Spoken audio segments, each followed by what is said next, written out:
Glória a Deus, paz do Senhor, meus irmãos. Que alegria nós estarmos mais uma terça-feira juntos para estudarmos a palavra de Deus.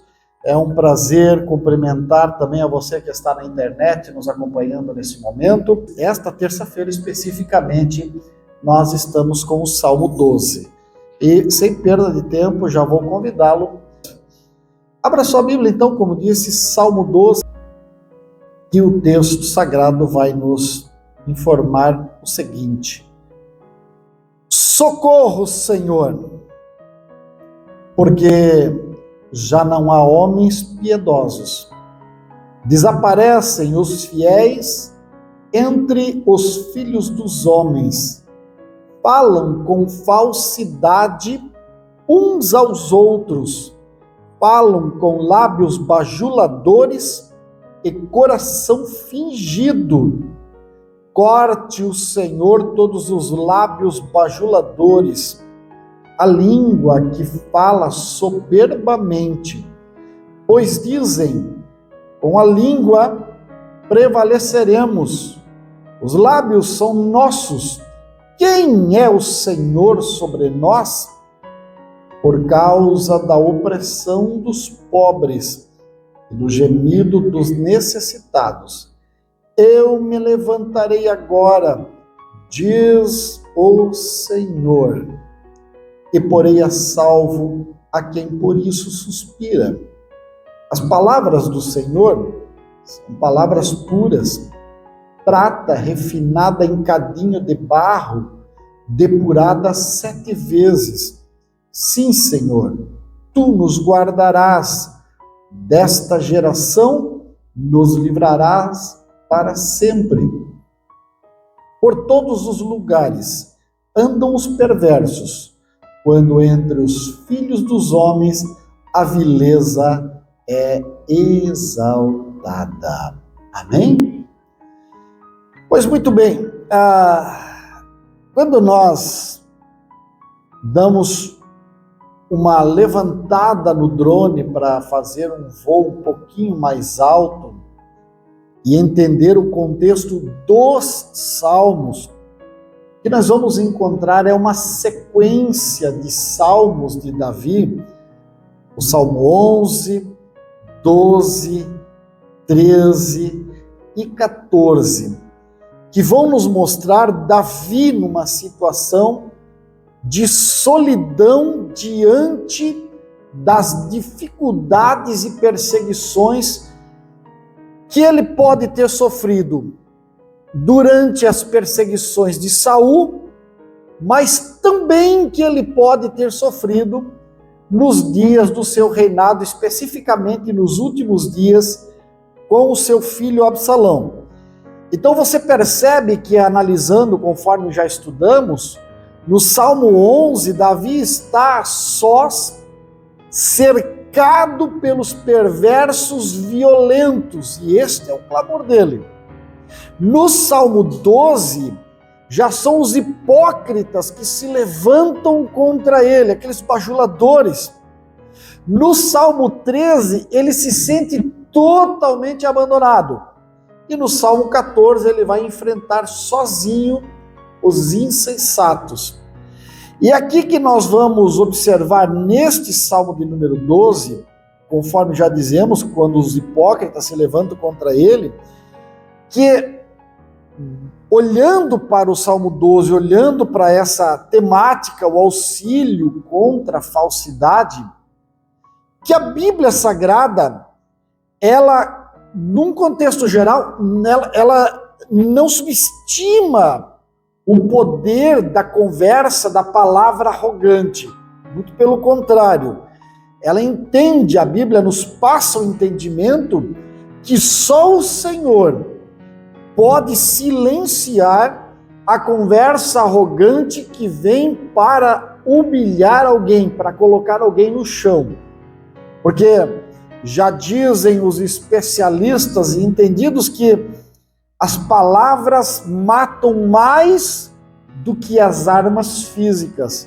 Uma palavra pode derrubar alguém para sempre. E, inclusive, quando nós olhamos para a Bíblia no texto de Tiago, no capítulo 3, no versículo 5, especificamente o versículo 3, a parte B, nós vamos entender que o Antigo Testamento, até o final, até o Novo Testamento, está comumente ilustrado o poder desta arma que é a palavra caluniosa, que é a palavra hipócrita, que é a palavra de falsidade que vem para humilhar alguém. A prova disso é que desde a serpente do Éden até lá no final do Novo Testamento, no capítulo 20, todas as tragédias humanas são oriundas de uma palavra maldita. Não junte as duas palavras, tá? Uma palavra maldita, uma palavra dita de forma maligna, de forma ruim. Não é o mal com L, é o mal com U. É o mal contrário à bondade. É este mal que vem para pisar. A serpente utilizada por Satanás lá no Éden acabou derrubando Eva, derrubando Adão e por si só derrubando toda a humanidade através da palavra, da falsidade, da língua mentirosa. Davi está reclamando com isso que está acontecendo à sua volta. E isso vai perpassar por toda a Bíblia. Inclusive, quando você olha Daniel, capítulo 7, versículo 20, diz que a besta dos últimos dias falaria com palavras arrogantes contra os filhos de Deus. E o ajudante do anticristo nos últimos dias da terra será exatamente o falso profeta, que pronuncia palavras de engano, palavras de engodo, palavras maldosas. Então, o Novo Testamento vai trazer esse tema em 2 Pedro, no capítulo 2, uma olhada rápida, você vai ver, ele diz, assim como no meio do povo surgiram falsos profetas, assim também haverá entre vós falsos mestres, os quais introduzirão dissimuladamente heresias destruidoras até o ponto de renegarem o soberano Senhor que os resgatou, trazendo sobre si mesmo repentina destruição. Então, nós vamos observar ao longo da Bíblia Sagrada que a falsidade, a palavra maldosa, ela é extremamente destruidora. E o Salmo 12, ele vem justamente nos expressar essa confiança que eu e você precisamos obter todos os dias da nossa vida na fidelidade a Deus em meio à corrupção humana. Quantas vezes você já teve vontade de desistir do gênero humano? Eu mesmo já expressei, já ouvi muitas pessoas dizerem, por que eu não estudei para ser veterinário? E aí eu não lidava com seres humanos, eu lidava com os animais. Os animais são previsíveis. Os que mordem, mordem, os que picam, picam, os que dão coice, dão coice. Mas os que amam, amam indistintamente. Por que eu lido com os seres humanos?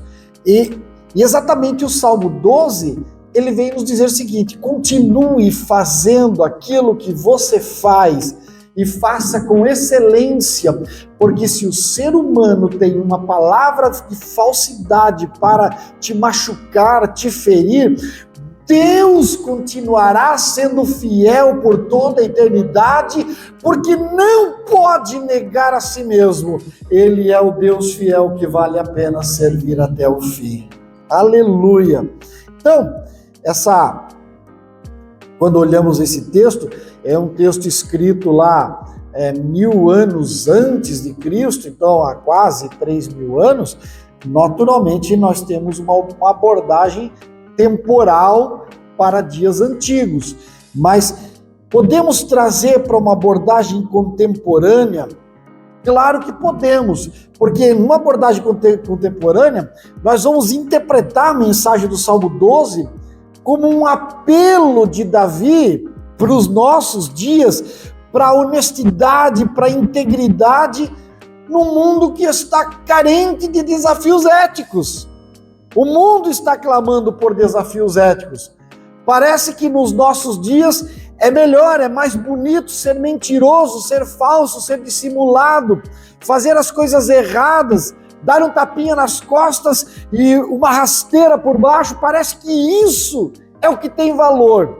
Só parece aos olhos do mundo, porque aos olhos de quem vai morar no céu, não é este o padrão de procedimento. O padrão de procedimento divino, segundo as Escrituras Sagradas, é o padrão de viver segundo a verdade.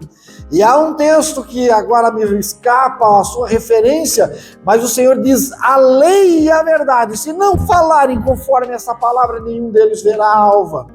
E é isso que o Senhor nos faz lembrar através desse texto. Então, essa busca pela verdade, pela justiça, ela continua relevante.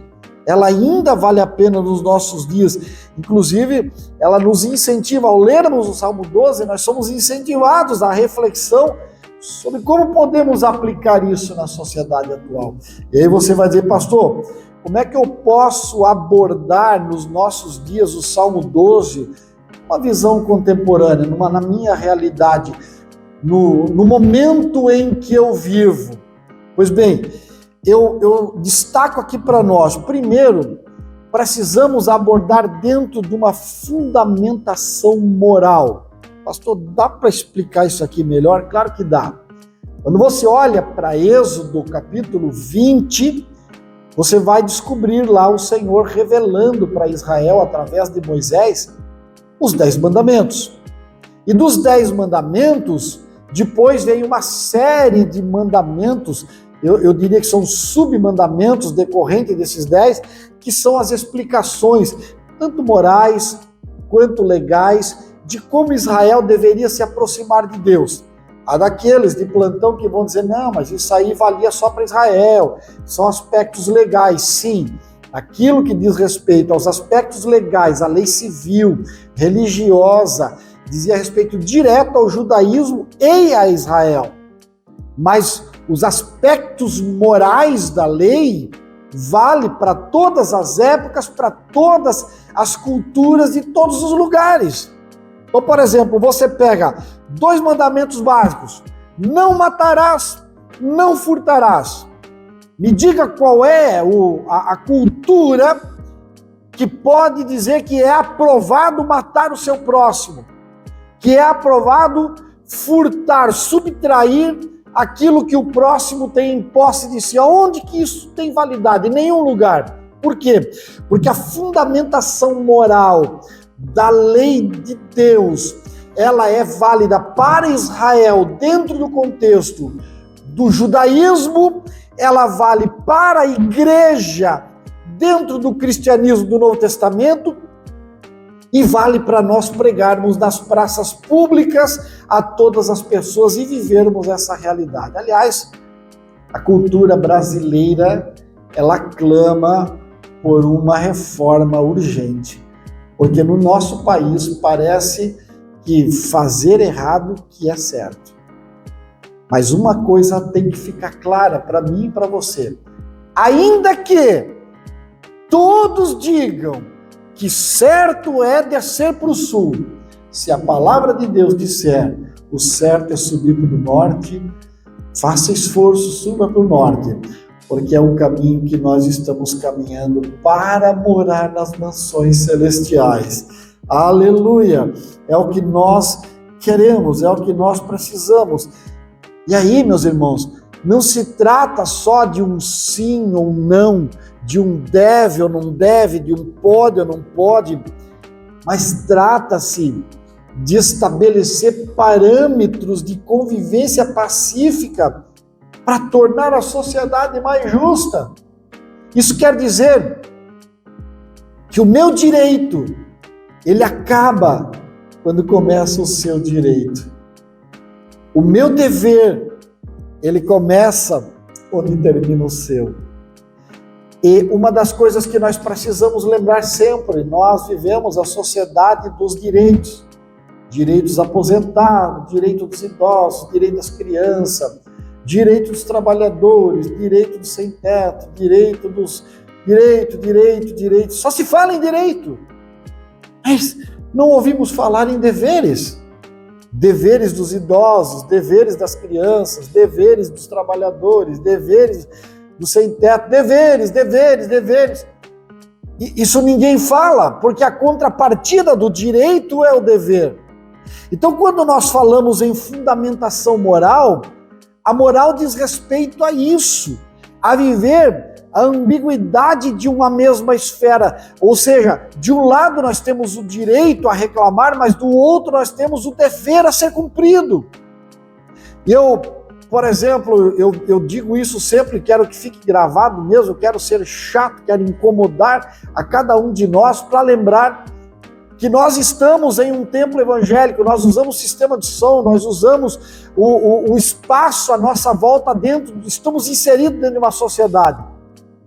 Mas isso aqui só tem valor, a nossa religiosidade, o nosso cristianismo, a nossa salvação, ela só se reveste de valor se nós entendermos que o nosso direito de cultuar a Deus, que está inclusive garantido pelo artigo 5º da Constituição Federal, ele acaba onde começa o direito do meu vizinho de descansar, de dormir, de ter o seu momento de lazer, de estar com a sua família em comunhão, em paz dentro da sua casa. A partir do momento que o meu som, a partir do momento que as minhas crianças, que o meu bater de porta de carros em qualquer horário depois das 10 horas incomoda o meu vizinho, a minha fundamentação moral acabou. Por isso que algumas vezes eu digo, não, eu não quero vigílias dentro da minha igreja aqui em Flor de Nave. Por quê, pastor? Porque nós temos casas coladas de um lado, temos casas coladas de um outro, temos pessoas com necessidades que não podem, inclusive, sair da cama, estão há anos, e se eu não respeitar isso, do que vale eu dizer que sou crente, do que vale eu dizer que sou cristão? Eu preciso respeitar. As poucas vezes que nós fazemos uma oração até mais tarde, eu peço aos irmãos, ore baixo, sem sistema de som, não bata a porta, não converse ali na frente, sai em silêncio, baixa a cabeça, vai embora, tranquilo, porque senão a nossa fundamentação moral não tem valor nenhum. Não adianta eu querer cobrar dos outros aquilo que eu não faço. É mais ou menos como eu receber um troco a mais no caixa do supermercado, sabendo que a pessoa que me deu o dinheiro a mais vai ter que pagar do bolso depois do final do dia, e eu chegar na igreja e dar testemunho, olha, fui abençoado, ganhei um troco a mais. Aquelas pessoas que saem contando testemunho pela internet afora, a minha conta estava zerada e de repente apareceu 50 mil reais na minha conta, alguém fez um pix de 300 reais da minha conta. Meu irmão, se alguém fez, saiu da conta de alguém, é fundamentação moral, eu preciso correr atrás e descobrir. Já entrou dinheiro na minha conta entrou dinheiro que não era meu, alguém fez um pix errado. O gerente do banco ligou para mim, seu Sérgio, entrou um dinheiro aí que não é seu, né? A pessoa está reclamando aqui. Não, já estou falando, estou mandando de volta já. Me diga qual é a chave que eu já mando de volta. Não é meu. Fundamentação moral. Quando nós falamos auxílio contra a falsidade, o grito de Davi contra a falsidade que cercava ele enquanto rei, é a mesma coisa que acontece conosco. Mas para que eu possa gritar e dizer, eu não quero a falsidade contra mim, eu preciso também viver a verdade de Deus da minha vida. Cobrar do outro é muito fácil. Davi podia cobrar dizendo, eu não quero a falsidade na minha volta, porque Davi era sincero diante de Deus. No dia em que ele fez bobagem, que ele pecou, caiu com Batseba e colocou Urias na frente da batalha, matou o seu amigo e tudo mais, no dia em que Deus mandou o profeta Natã para dizer, tu és o cara que fez essas coisas erradas e Deus está contra ti, Davi podia ter dito, eu sou rei, eu mando, eu tenho autoridade, Mato Natan, cala a boca de todo mundo nessa história aqui, pronto, eu vou continuar a minha vida. Mas ele diz, eu pequei contra o Senhor, eu fui falso, dissimulado, mentiroso, não retires de mim o teu espírito.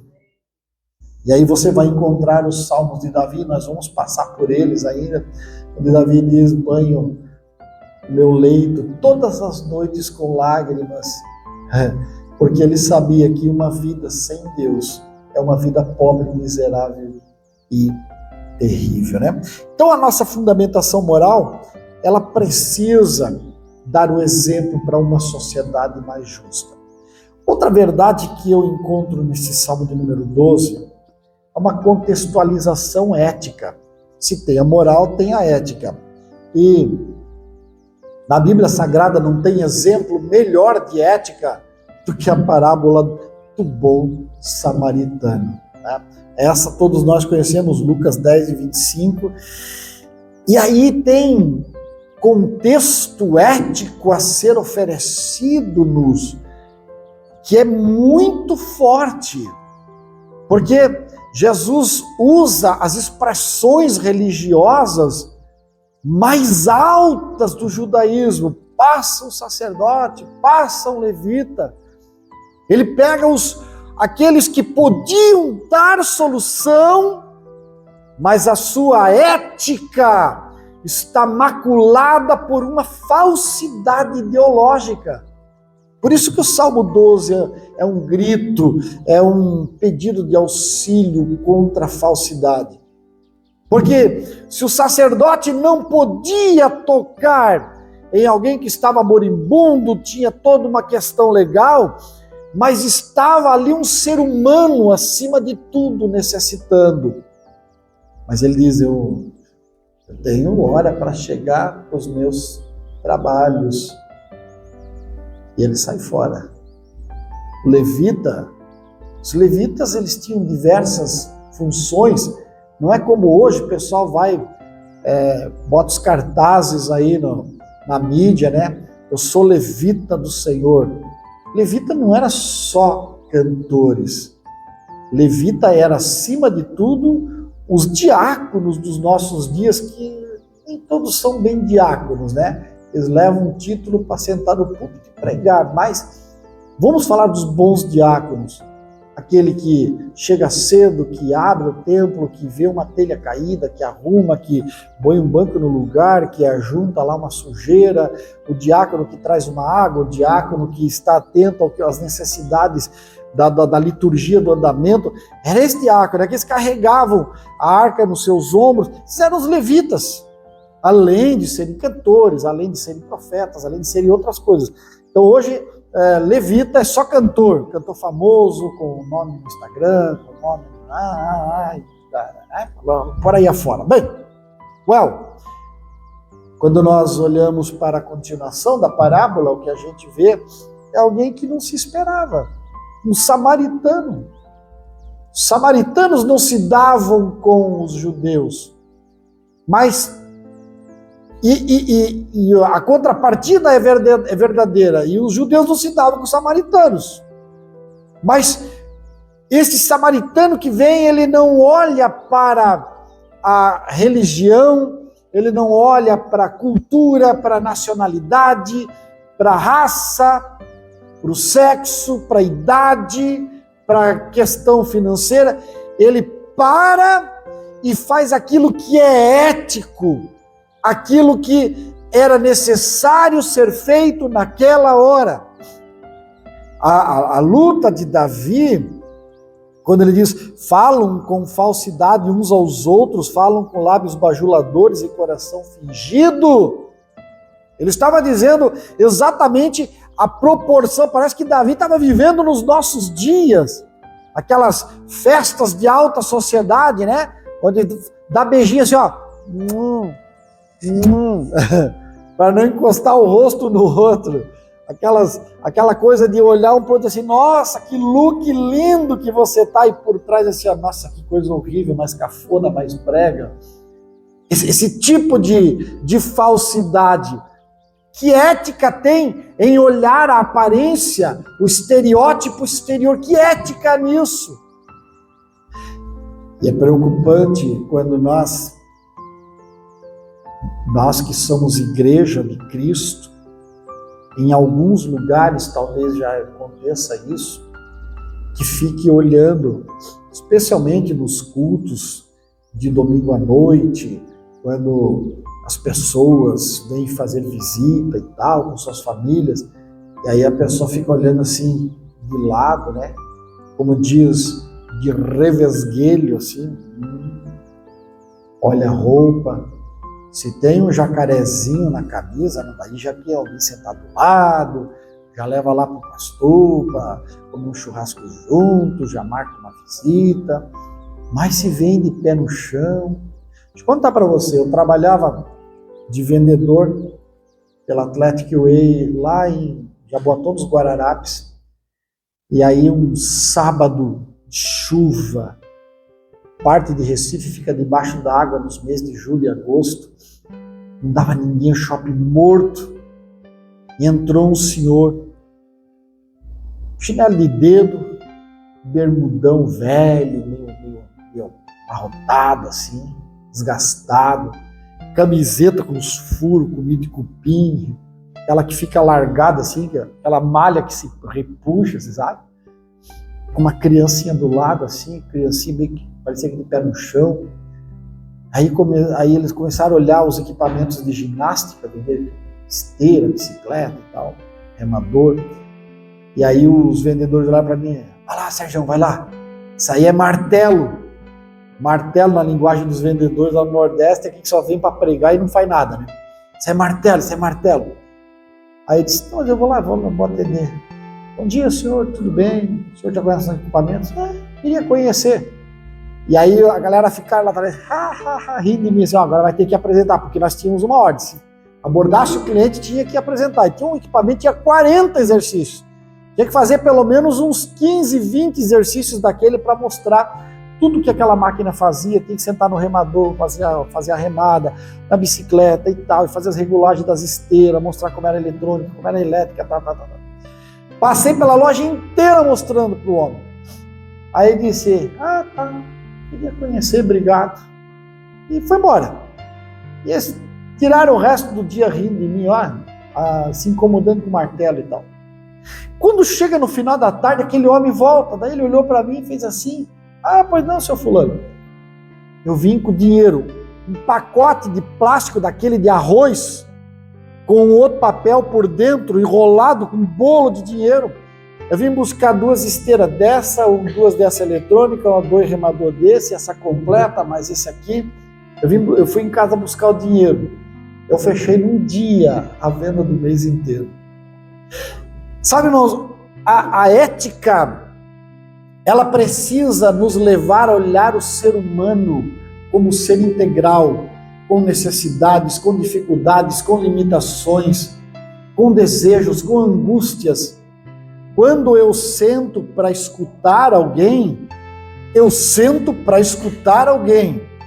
Por mais que eu seja tentado em algumas circunstâncias, principalmente quando conhecemos já a figura, né, de longas datas, e você já sabe onde é que ela vai chegar. Ela vai dar uma volta e vai chegar lá naquele ponto nevrálgico, porque a psiquiatria nos ensina que quando nós, ao longo da nossa vida, adquirimos traumas severos, é como se você esticasse uma corda de alto a baixo e você está subindo por aquela corda.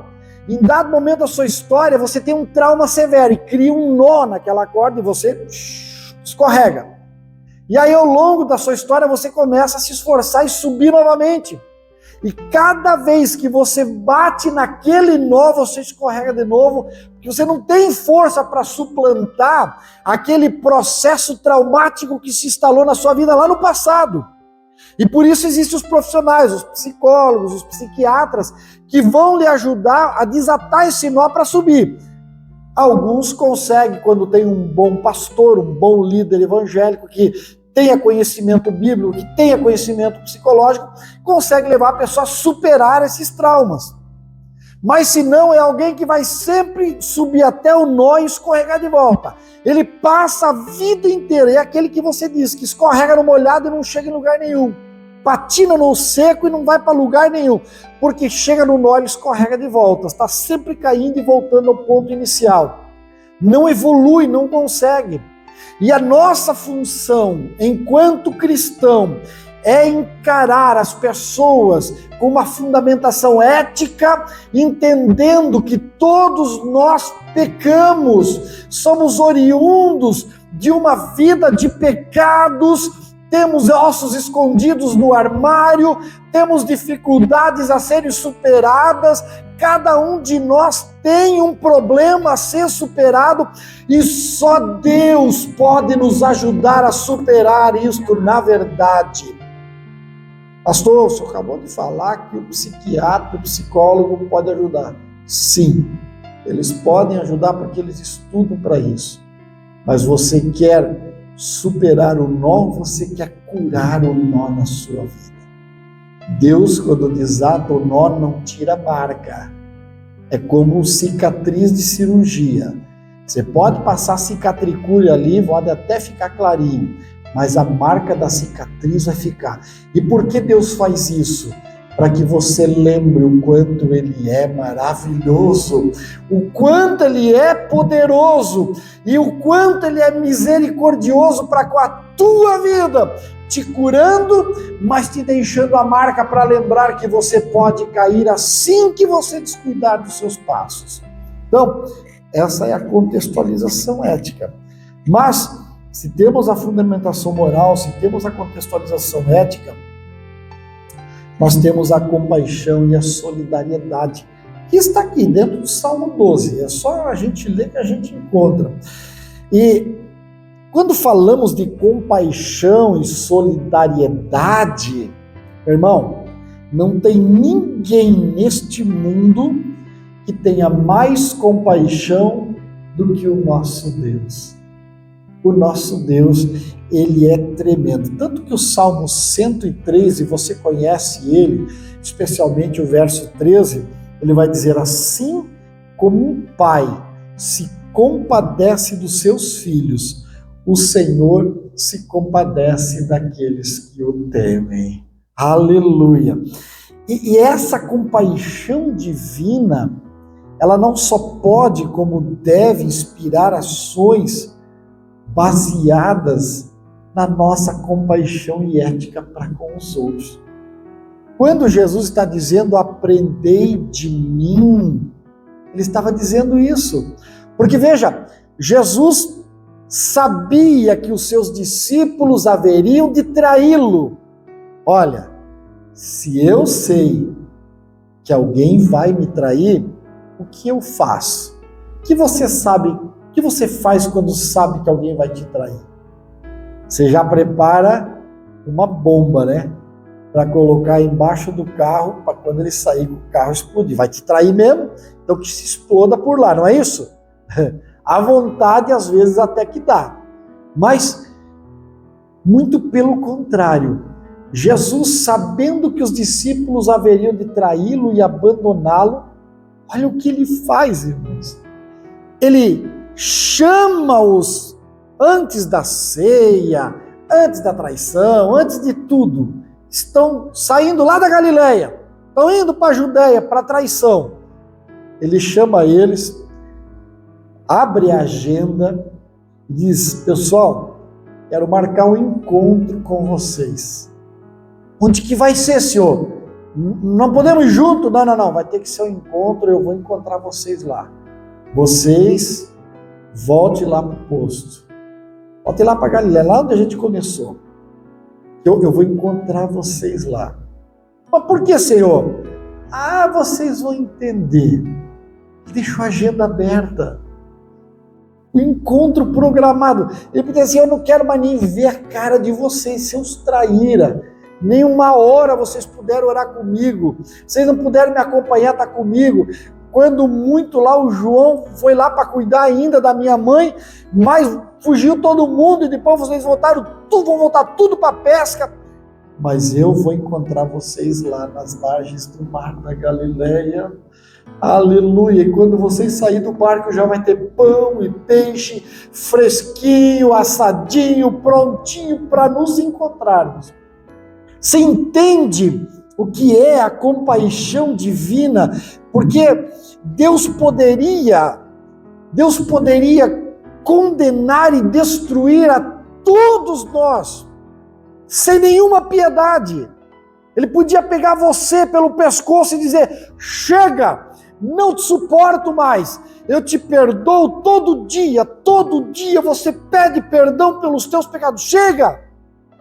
Mas olha, Apocalipse, capítulo 2, versículo 20, o Senhor chama João de João, escreve lá para o pastor da igreja de Tiatira: tenho, porém, contra ti o tolerares que essa mulher Jezabel, que a si mesmo se declara profetiza, não somente ensine, mas ainda seduza os meus servos a praticarem a prostituição e a comerem as coisas sacrificadas aos ídolos. Dei-lhe tempo para que se arrependesse. Ela, todavia, não quer arrepender-se da sua prostituição. Eis que a prostituicama, bem como em grande tribulação, os que com ela adulteram, caso não se arrependam das obras que ela incita. Matarei os seus filhos, e todas as igrejas conhecerão que eu sou aquele que sonda mentes e corações, e vos darei cada um segundo as suas obras. Fala para mim, qual é o outro Deus da história da humanidade que você ouviu falar? De qual religião? Que chama aqueles que são dele, que congregam na igreja dele, que professam o nome dele, que usam o título de profetiza, que ensinam a praticar adultério e prostituição cultural, e diz: dei-lhe tempo para que se arrependesse. Não é outro Deus da história que você conhece. Há quem diga: Deus, o Pai, ele é severo, rigoroso, matador, porque matou ao longo da história. Meu irmão, não dá para a Bíblia como um todo conter toda a história da humanidade, de todos os lugares, de todos os detalhes. Você não ia carregar numa mão, como eu estou carregando aqui, não tem como. A Bíblia se limita a registrar fatos relevantes que nos indicam que Cristo é o Salvador e que nós precisamos dele. Basicamente é isso. Mas se fosse contado o quanto a misericórdia de Deus, eu falei aqui no domingo, acerca daquelas duas mulheres que procuram o rei Acabe para dizer: rei, nós combinamos aqui ontem, semana passada, nós combinamos que ontem nós íamos comer o meu filho assado. Uma mãe que mata o seu filho, assa ele e come, e aí reclama para o rei dizendo: hoje era dia dela, mataram o filho dela para nós comer. O rei rasga a roupa. Deus misericordioso usa o profeta para dizer: amanhã a estas horas vocês vão ter tanta comida que vai sobrar por centavos, vocês não vão ter onde botar. Era para Deus olhar e dizer assim: onde é que tem um meteoro aí do tamanho do Maracanã, cai lá nesse lugar lá e faz um buraco lá, acaba com tudo. Mas o amor de Deus, irmãos, o amor de Deus, a compaixão e a solidariedade de Deus, aleluia. E há daqueles que rejeitam isso, dizendo: não precisamos de Deus. Mas olha, o Salmo 12, ele vem justamente para refletir a confiança de Davi na fidelidade em meio à corrupção, à falsidade presente naquela época. E Davi nos ensina que isso vale para hoje ainda, porque a palavra de Deus é inerrante, ela é espada, ela era para ontem, ela é para hoje e será eternamente. Aleluia! Embora essa situação que Davi passou não seja explicitamente mencionada, mas eu encerro aqui pensando com você que Davi, ele estava enfrentando possivelmente oposição. Quantas vezes você sofre oposição? Alguns é por dia, né? Quer ver quem trabalha com atendimento ao público aí, né? Você sofre oposição diariamente. Davi podia estar sofrendo intrigas. Quem não tem família não sabe o que é intriga, né? Quem tem família sabe o que é intriga, principalmente se mora tudo junto, né? Então sempre é uma intrigazinha, um problema. Às vezes é com o vizinho, com o patrão. Davi podia estar enfrentando traições, mas aquilo que podia levar Davi ao desespero e desistir de tudo é justamente o contrário. É o fator motivacional que leva Davi a procurar refúgio nas promessas de Deus. E é isto que a palavra está dizendo para mim e para você nesta noite, neste culto de ensino. Ei, pode estar muito ruim a sua volta, mas o muito ruim não é motivo para você desistir. O muito ruim não é motivo para você jogar o seu cristianismo de lado. O muito ruim precisa ser combustível que te impulsiona à presença de Deus, porque perfeição somente vem dele. É ele que tem promessa para preservar o justo e condenar o ímpio. Ao tempo dele, deixa tudo aos pés dele, que você vai ver o que vale a pena. Aleluia. Então, há uma contrapartida aqui nesse salmo, entre riquezas sólidas e promessas vazias. Esse mundo vai fazer sempre para você promessas vazias, mas Deus, na sua palavra, tem riquezas sólidas preparadas para cada um de nós. Amém, queridos? Vamos orar a Deus? Você quer agradecer comigo? Você tem a liberdade de agora estar de pé ou dobrar os seus joelhos. Você que sabe, às vezes você pode estar passando por um momento de dificuldade, enfrentando oposição, intriga, traições, tanto aqui no templo como aí na sua casa nesse momento. É momento de orar ao Senhor.